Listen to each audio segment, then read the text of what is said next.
So we have another mass shooting in America, this time the Colorado shooting, and the narrative is playing out how everyone has expected so far. At the outset, right, every Democratic politician, from Rashida Tlaib and every Democratic activist, and, Linda Sarsour and all of them, are pushing the narrative that, oh my God, this is committed by an AR-15 and white supremacy. He must be white because he was taken alive. So white, so white, so white. This implicates all white people and all whiteness. Whiteness is the problem. We must eradicate whiteness. We must abolish whiteness. We need white traitors. White, white, white, white, white. Then it turns out the shooter's name is Ahmed. He is a religious Muslim, and he has posted about Islamophobia and all that, and Facebook has tried to scrub his page from the record book. Okay. Now, we actually do need to talk about what the potential motive is, and we won't know for sure for a little bit. And I've been consistent, even when shootings have not matched my particular narrative, that in the wake of tragedies, this actually is the time to have a talk about what might have motivated this. And we have a lot of people on the right now basically saying jihadi terrorist attack, right? Jihad Watch has called him a jihadi already. And this may be the case. He may very well be a jihadi. However, I'm going to propose an alternative view on the motive of the shooter here that I actually think might be more likely here, and this might be a new type of extremism we are seeing that we actually need to counter. So what I'm going to argue here is, the motive for a lot of Islamic terrorist attacks, right? The jihadis. Often when they're committing it, they're shouting their motivation, right? When Samuel Paty was beheaded in France, the people beheading him were saying, this is because of Islam and Islamic blasphemy laws. We're doing this because of Islam, kabing, right? 9/11. Allahu Akbar, planes, whatever. Most other, the Charlie Hebdo terrorist attacks. They were screaming, our motivations are Islam while doing it. Now, we don't have reports initially that, shouts of Allahu Akbar at grocery store. So I'm going to make the case of, was his motivation, was his, inspiration Anwar al-Awlaki? Or was it Ibrahim X. Kennedy and Robin DiAngelo and Brian Stelter and all this? And this is going to be an important distinction going forward. And, just in case, you don't know me, or this is the first video you've come, is like, yeah, I'm one of those people who usually has the motive to scream about Islamic terrorism, right? Because I've covered this before, by raising issues of Islamic extremism, I faced millions of dollars of legal threats from the Canadian establishment. They've come after me, they've come after my family, my friends, where I work. So I have the motive to start screaming about Islam right now. But I'm going to do what I always do and try and tell the truth as I see it. The best, one of the normal indicators of an Islamic jihadi terrorist attack is usually there's two distinctions, right? They are usually shouting their motives, right? They sometimes even tape their motives beforehand that, I'm doing it because of Islam, insert, scriptural reference here where they say kill, kill, kill, conquer. And while they're doing it, they scream their motivations. And then two, they usually die in the act, because one of the things that the jihadis believe is, you automatically go to heaven if you die during an act of jihad. Jihad just means spiritual, whatever. It doesn't mean active. Okay, let's toss that aside. So that's usually indicators of a jihadi terrorist attack. So when you hear that he's been taken into custody and, didn't kill himself in the act, or, didn't have a knife or a bomb strapped to him or something where he forced the cops to kill him, maybe you think that maybe this wasn't purely, ISIS-level jihadi. Now, he had been posting about, Islamophobia.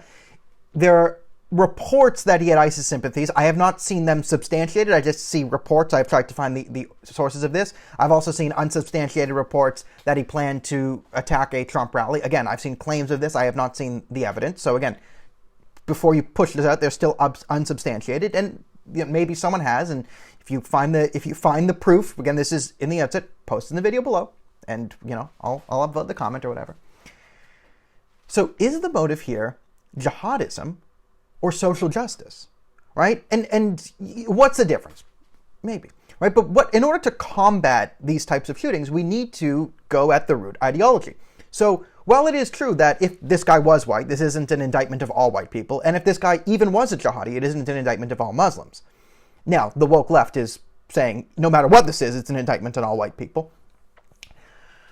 But there are types of acts that do indicate white supremacy, right? The shooting in the church in Charleston, was it North Carolina, Nikki Haley's, I think it was South Carolina, right? Black church, Confederate thing, like he was doing it, he wanted to kill black people, so there's less black people and more white people. White supremacist ideology, right? 9/11, Islamic supremacist ideology. Now, was this an Islamic supremacist attack to promote Islam to dominance, to make the Kafir afraid and terrorize them and conquer the world? Or was this like retribution for Islamophobia in the ether, right? Could this be the motivation, right? We've already seen this type of thing. This would then relate more to the police shooting of the officer in Dallas, I think it was 2016 and 2015, right? Where, you know, it was sort of inspired by like the Black Lives Matter social justice thing of, oh, we must do this in sort of to protect ourselves from racism in the ether, and every cop is a racist, so they go to kill a cop, right? Is this person motivated by Anwar al-Awlaki's dictates that, you know, we got to create the caliphate to take over the world? Or is this the Robin DiAngelo, Ibrahim X. Kennedy, you know, CNN narrative that Islamophobia, racism is just part of systemic racism in America? And America institutions are so systemically racist. If you're black and brown, America is a threat to you. You know, who inspired the shooter? And at this juncture, I actually think that the spiritual inspiration for our terrorist here, right, or mass murderer, is more likely to be Robin DiAngelo than Anwar al-Awlaki. And I could be wrong about this, and I'll post the video and retraction. Daniel was wrong. It was Jihad. But right now it actually looks more like a woke terrorist attack than a jihadi terrorist attack. Now, of course, what the media is now doing, since we've learned the terrorist's name is Ahmed, is now they've pivoted to mental health. And this will be the final of this video, because if you've been here before, you know that I hate this.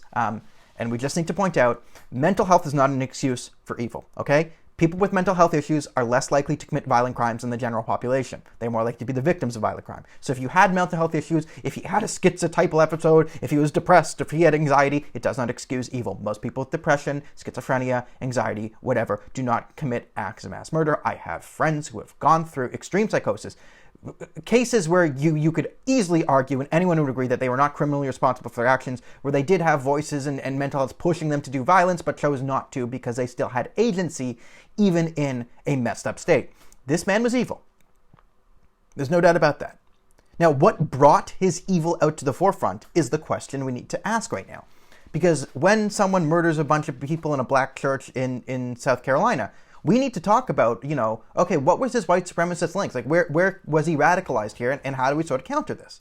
Same with this guy, right? And if we just want to scream jihad, jihad, jihad, and it turns out that his motivation was not actually Anwar al-Awlaki, but rather Robin DiAngelo, then we're going to miss the point here.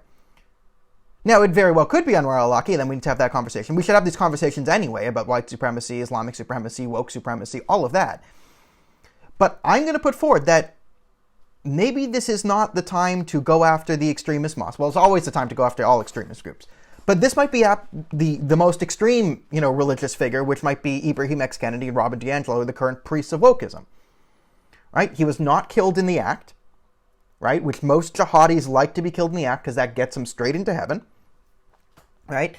He is posting about Islamophobia. You know, the ISIS stuff is unsubstantiated. And it could very well be that he thought of this as sort of, no, it's still evil, right? But it does kind of matter in what inspired him, right? Was he radicalized by the American left? Or was he radicalized by extremist hate preachers somewhere in Pakistan? And I actually think the first is currently the more likely thing. But I just caution everyone to sort of, you know, wait, let's see. In a few days, we'll know a bit more. But also, yeah, you're right. Everyone on the left is a total hypocrite, posting about white supremacy and this white adjacent crime, and then how this is the biggest story ever, and we must focus. Oh, what's his name? Ahmed? And then story gets thrown away. So yes, we've seen the total hypocrisy of the left, but don't make their mistakes. Don't just go because he is Muslim, this must be an ISIS-style terrorist attack. This could be a wokist terrorist attack too. We don't know, but let's see what the motivations are.